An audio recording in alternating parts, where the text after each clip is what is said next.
유대인들이 높이 평가하고 바리새인들이 권장하던 전통적인 신앙 행위 세 가지가 있습니다. 그것은 바로 구제와 기도와 금식이었습니다. 이 세 가지 중 첫 번째는 구제, 바로 자선을 베푸는 일이었습니다. 물론 자선을 베푸는 일은 하나님께서 모세를 통해 직접 명령하신 일이기도 했습니다. 율법에서도 강조하고 예수님께서도 다시 강조하신 가장 큰 의무들 중 하나는 궁핍한 사람을 구제해 주는 의무였습니다.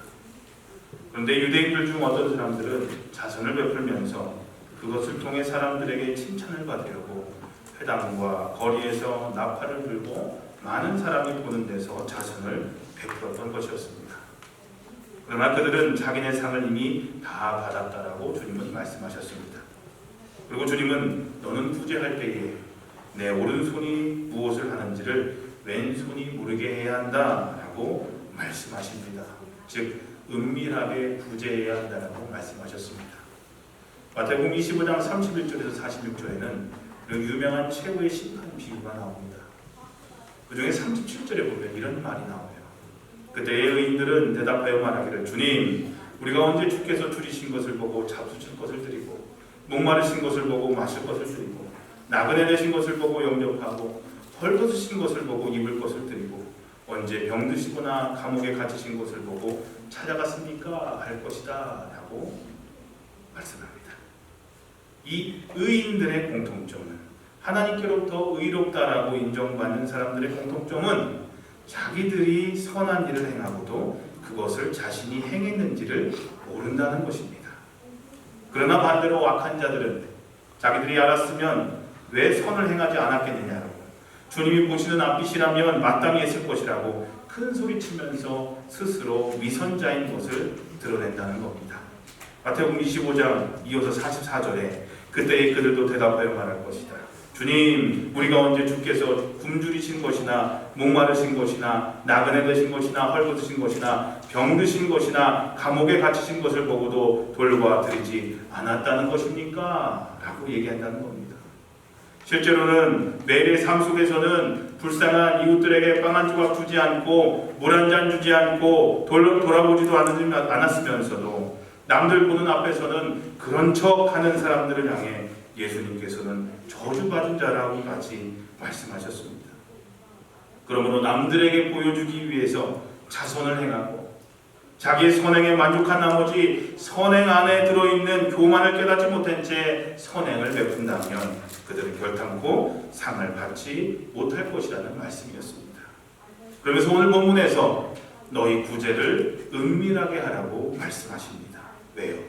은밀하게 하면 은밀한 일도 보시는 아버지께서 갚아주실 것이기 때문이었습니다.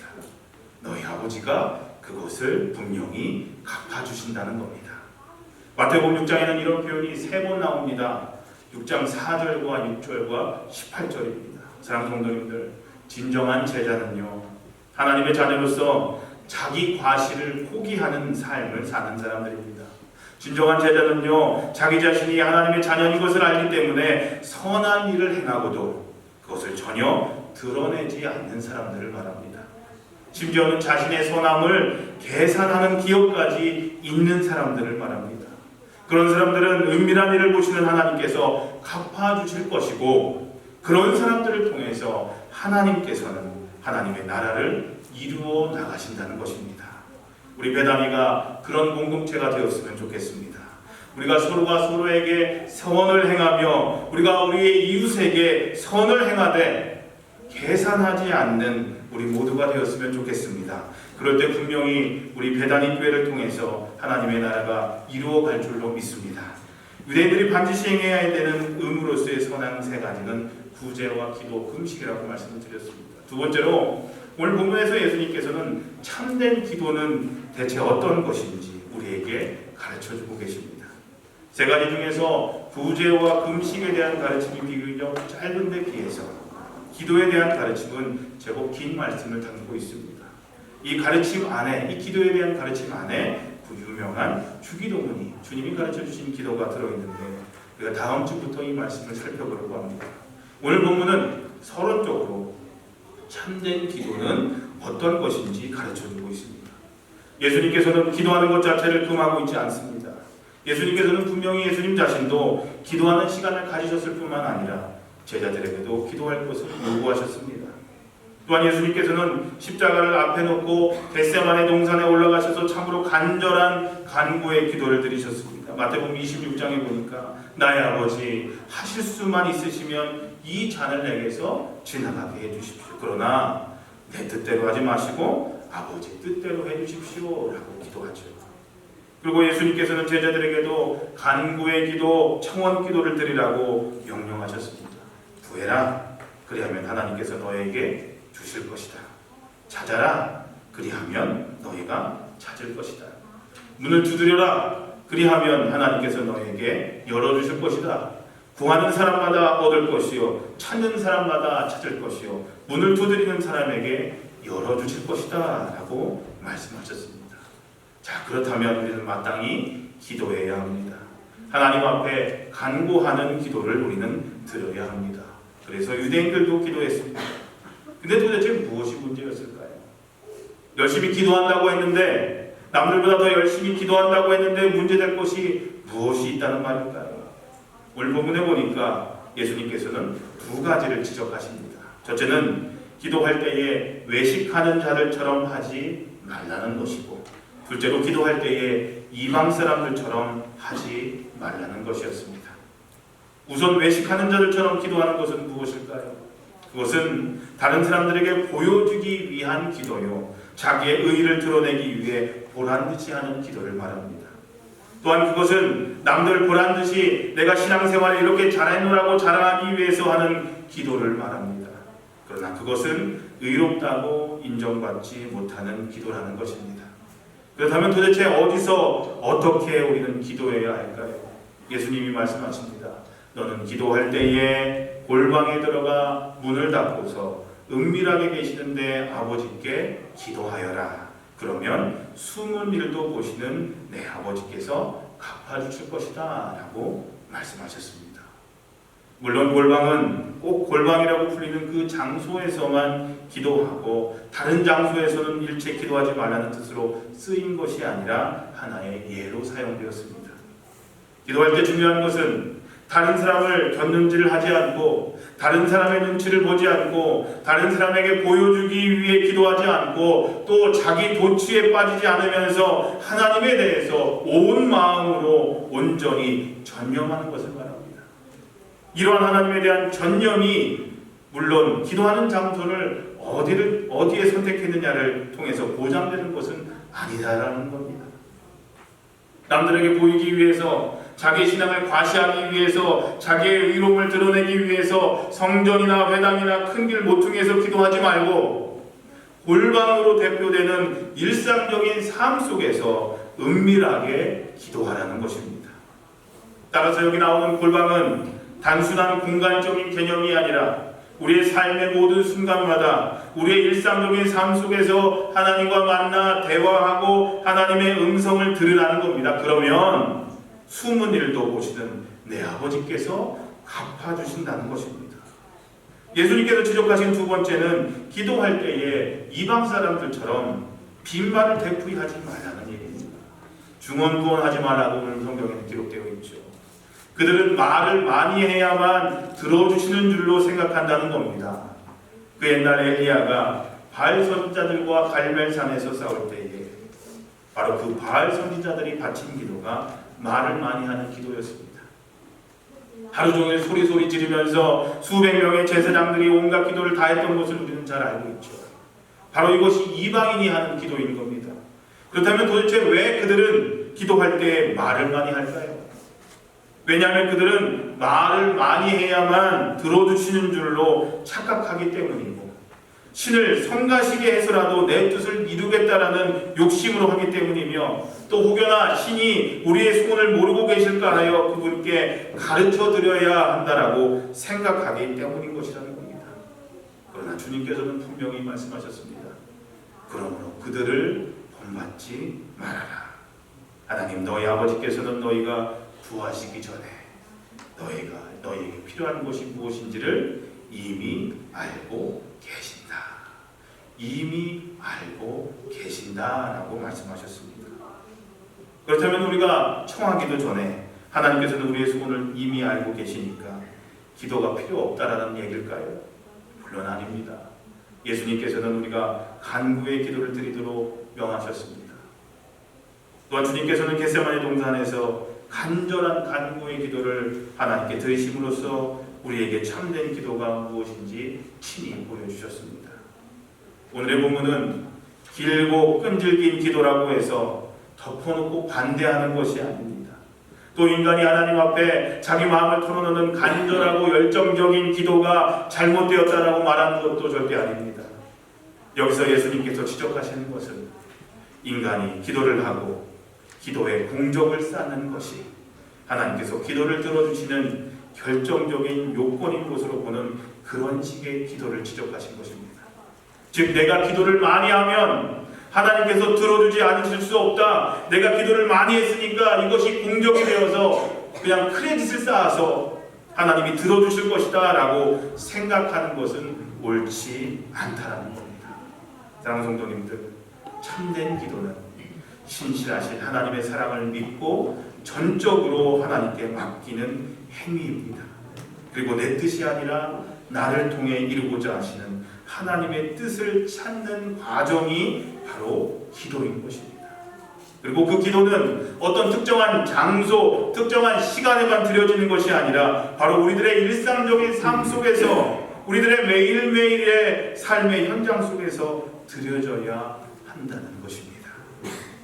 그런 점에서 골방은 저와 여러분들의 집에도 있고 저와 여러분들의 일터에도 있고 교회에도 있고 어디에나 있는 것입니다.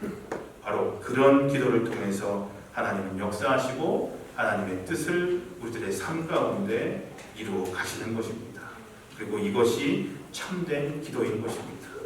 사랑하는 성도님들, 우리 모두 날마다 이러한 참된 기도 속에서 하나님을 만나고 하나님의 음성을 듣고 하나님의 인도하심을 따라 사시기를 주님의 이름으로 간절히 기도합니다. 마지막으로 유대인들은 금식을 반드시 지켜야 하는 세 가지 거룩한 신앙 행위 중에 하나로 생각했습니다. 하나님께서 모세를 통해 이스라엘 백성들에게 속죄의 날을 주시고 금식을 하게 하신 것은 모든 백성의 죄를 사하시고 그들이 진심으로 전심으로 하나님만을 섬기는 삶을 살아가도록 회복시키시기 위해서였습니다. 하나님께서 예언자 요엘을 통해서 거룩한 금식을 선포하고 성회를 열라고 하신 것은 옷을 찢지 말고 마음을 찢어서 진심으로 하나님께 돌아올 것을 촉구하기 위해서였습니다. 그런데 예수님 당시 바리새인들은 금식의 근본 정신은 완전히 잃어버리고 형식상의 금식만을 할 뿐이었습니다. 그들은 금식하는 것을 남들에게 보이기 위해서 일부러 슬픈 기색을 띠고 얼굴을 보기 싫게 하였던 것입니다.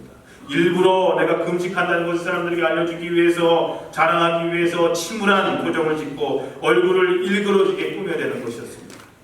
그리고는 자기가 금식한다고, 그것도 일주일에 2번씩이나 금식한다고 자랑스레 떠들었던 것입니다. 누가복음 18장에 유명한 비유가 나옵니다. 자신들 스스로가 의롭다고 확신하고 남을 멸시하는 몇몇 사람에게 예수님께서 이 비유로 말씀하셨습니다. 두 사람이 기도하러 성전에 올라갔다. 한 사람은 바리새파 사람이고 다른 한 사람은 세리였다. 바리새파 사람은 서서 혼잣말로 이렇게 기도하였다. 하나님 감사합니다. 나는 남의 것을 빼앗는 자나 불의한 자나 가늠하는 자와 같은 다른 사람들과 같지 않으며 더구나 이 세리와는 같지 않습니다. 나는 일해에 2번씩 금식하고 내 모든 소득의 11조를 바칩니다 라고 얘기했다는 겁니다. 여기 나오는 바리새인의 금식의 무엇이 문제입니까? 그것은 바로 금식이 다른 사람들에게 보여주기 위한 행위라는 겁니다. 다른 사람들에게 자신이 얼마나 신앙생활을 열심히 하고 얼마나 거룩한 삶을 살고 있는지를 보여주기 위한 행위로서 금식이 사용된다는 겁니다. 그러나 그것보다 더 크고 근본적인 문제는 바로 그 금식을 함으로써 자기가 하나님 앞에서 공적을 세우고 그 행위로 의롭다라고 인정받을 수 있다라고 생각했다는 겁니다. 하나님의 백성들에게 있어서 금식은 분명히 하나님과의 만남을 준비하기 위해 자기를 비우는 방법 중에 하나입니다. 그리고 하나님 앞에서 자신을 한없이 낮추는 자세로서도 금식은 꼭 필요합니다. 그러나 그것이 자신의 의를 드러내고 자신의 의를 이루는 도구로 전락하면 그 순간 금식은 오히려 인간을 죄의 구렁텅이로 밀어넣는 거짓행위가 되고 만다는 것입니다. 그래서 주님은 말씀하셨습니다. 너희는 금식할 때에 위선자들과 같이 슬픈 기색을 띠지 말아라. 그들은 금식하는 것을 남들에게 보이려고 얼굴을 휘황하게 한다. 내가 진정으로 너에게 말한다. 그들은 자기네 상을 이미 받았다. 그들은 이미 상을 받았다는 겁니다. 사람들에게 칭찬을 받고 스스로 만족함으로써 이미 상을 받았습니다. 그러므로 그들은 더 이상 받을 상이 없습니다. 그러나 이제 주님께서 말씀하십니다. 너는 금식할 때에 머리에 기름을 바르고 얼굴을 씻어라. 그리하여 금식하는 것을 사람들에게 드러내지 말고 은밀한 중에 계시는 내 아버지께서 보시게 하여라. 그리하면 은밀한 중에 보시는 내 아버지께서 너에게 갚아주실 것이다. 사랑하는 성도님들, 오늘 우리는 산상수훈 중에서 예수님이 말씀하신 대표적인 신앙행위 세 가지를 살펴봤습니다. 구제를 살펴봤습니다. 그 다음 뭐였죠? 다 까먹으셨어요 벌써? 구제, 그 다음 뭐예요? 기도, 그 다음에 뭐예요? 금식입니다. 이 세 가지 외에도 우리는 다른 많은 신앙의 모습들이 있을 겁니다. 우리가 신앙생활하면서 내가 하나님을 잘 섬긴다라고 생각하고 있는 여러 가지 신앙의 행위들이 있을 겁니다. 그러나 우리가 잊지 말아야 할 것은 이 모든 것을 은밀하게 하라는 것입니다. 은밀하게 하라. 은밀하게 하라. 한번 따라해 보실까요? 은밀하게 하라. 은밀하게 하라. 우리가 이런 일들을, 이런 모든 신앙 행위들을 은밀하게 행할 때 우리를 은밀한 중에 보시는 하나님께서 이 모든 것을 보시고 이 모든 것을 들으시고 이 모든 것을 기억하시고 분명히 갚아주실 줄로 믿습니다. 지금까지 우리 배단이가 많은 사역들을 감당하면서 든든히 서갈 수 있었던 것은 은밀한 곳에서 기도하시고 은밀한 곳에서 헌신하시고 은밀한 곳에서 섬기시고 은밀한 곳에서 희생하셨던 분들의 땀방울 덕분일 겁니다. 그리고 그 수고로 여기지 않으시고 기쁨으로 생각하시면서 오늘도 은밀한 곳에서 맡겨진 사명을 묵묵히 감당하시는 분들이 계십니다.